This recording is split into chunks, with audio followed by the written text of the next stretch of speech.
Buenas tardes, en este video vamos a hablar sobre vectores, una breve introducción, algunas definiciones.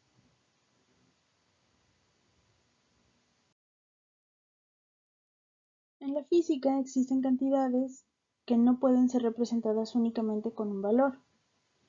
Un vector es un segmento de recta de longitud definida que va desde un punto P hasta un punto Q.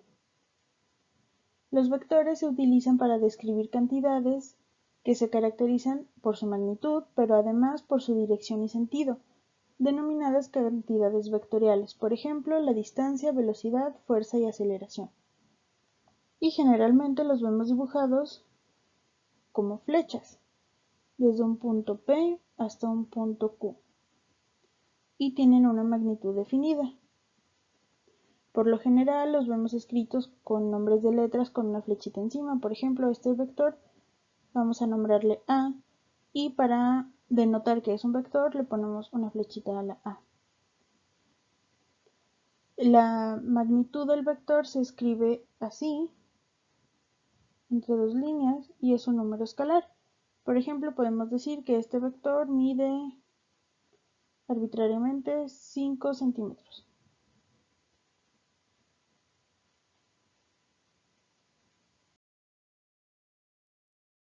Como con las cantidades escalares, es posible realizar operaciones algebraicas con los vectores.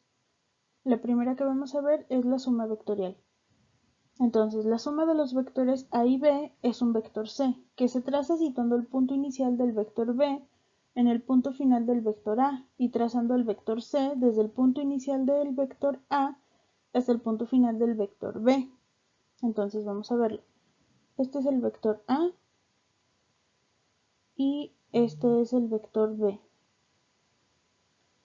Entonces, se sitúa la parte inicial del vector B, que es esta,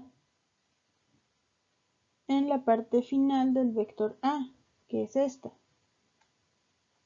como vemos en esta imagen de abajo.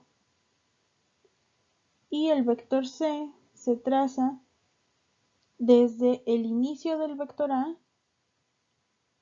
hasta el final del vector C, es decir, del vector B. El vector C tendría esta posición, como vemos a continuación.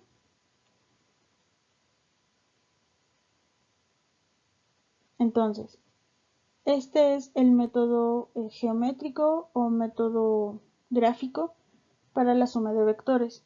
Para hacer esto es necesario utilizar, por ejemplo, una computadora o papel milimétrico para asegurarnos de que los ángulos y las medidas de los vectores estén bien. Si decimos que la magnitud del vector A es de 3 centímetros, entonces tenemos que asegurarnos de que acá también mide 3 centímetros y que el ángulo que hace con el eje X sea el mismo acá, igual con el vector B, que este ángulo sea el mismo que este. Y entonces el ángulo que haga el vector C con el eje X, pues también es muy importante. Existen otras operaciones que se pueden hacer de una manera similar. Por ejemplo, está la resta de vectores, que es el vector A menos el vector B, da como resultado un vector C, que se caracteriza porque al sumarse con A, da como resultado el vector B, y se resuelve de la siguiente manera, con una suma vectorial como la que acabamos de ver, del vector A más una versión negativa del vector B. Sin embargo, estas operaciones, pues, como ya mencioné, se tienen que hacer con papel milimétrico. Y también tenemos una multiplicación de un vector A por un número escalar, que produce un vector MA, cuya magnitud es m veces la magnitud del vector A, y su sentido es igual al de A si m es positivo u opuesto al de A si m es negativo. Es decir, si tenemos que m vale 2 y que la magnitud de A es igual a 5, tendríamos un vector cuya magnitud es igual a 10. y que va en la misma dirección y sentido que iba el vector A, simplemente es más largo, por decirlo así.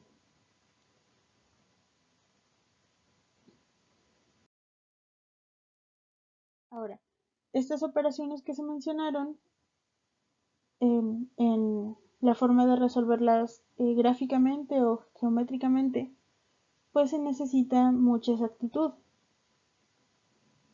Si trazo un vector así y al hacer la operación me sale un poco más chueco o el papel no está suficientemente, eh, el papel no es adecuado para este tipo de trabajo, este tipo de resolución es muy difícil.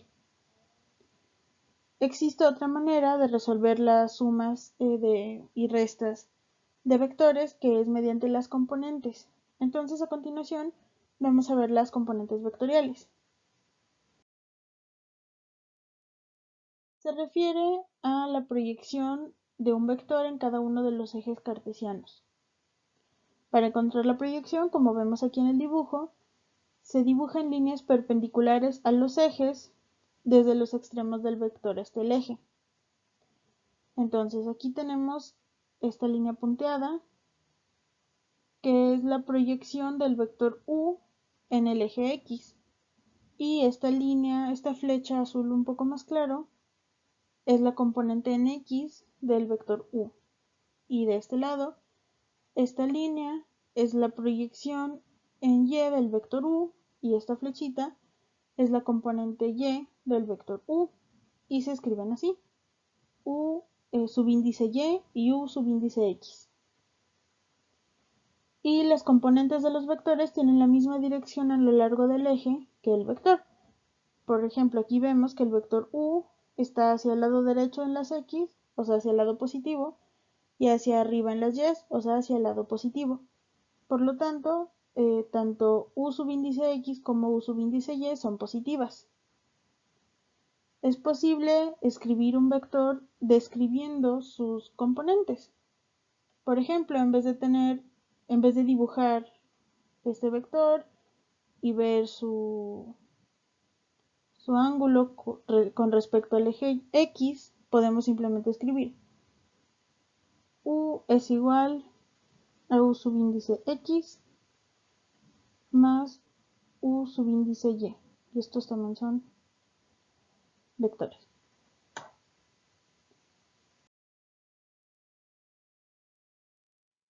Ahora, como habrán notado en la gráfica, em, el, el vector junto con sus componentes forma un triángulo.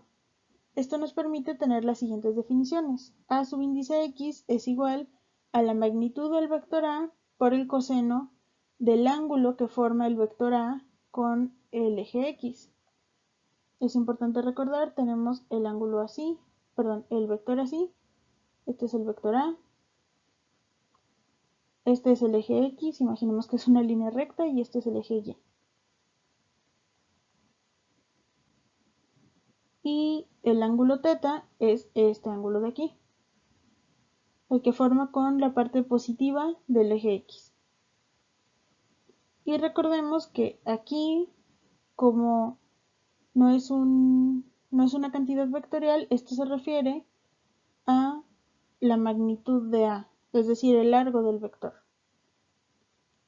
Entonces, la componente en x del vector A es igual a la magnitud del vector A por el coseno del ángulo que forma con el eje x, mientras que la componente en y del vector A es igual a la magnitud del vector A por el seno del ángulo que forma con el eje x.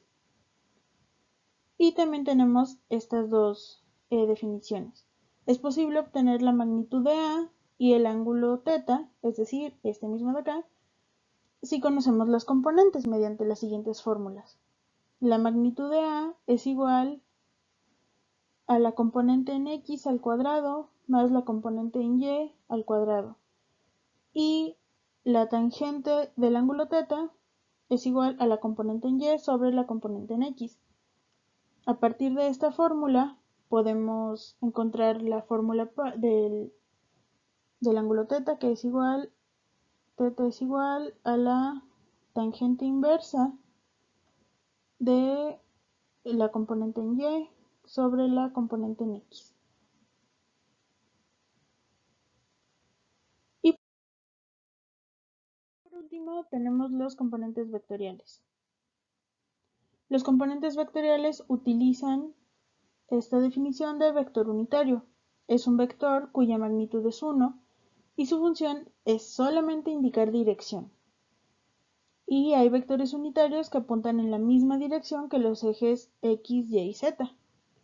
Y se conocen como I, J y K. Y tienen este como gorrito para indicar que son vectores unitarios.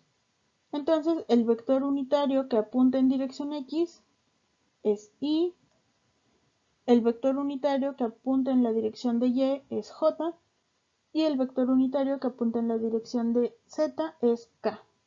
Entonces, estos vectores nos sirven para expresar los componentes de otros vectores, indicando su dirección, y se denominan componentes vectoriales. Por ejemplo, tenemos aquí esta definición.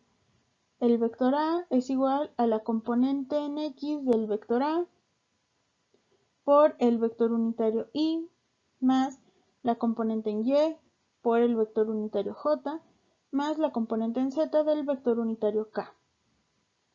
Entonces, si no queremos o si no es práctico escribir el vector con su ángulo y con su magnitud, podemos simplemente escribir esto y es exactamente lo mismo.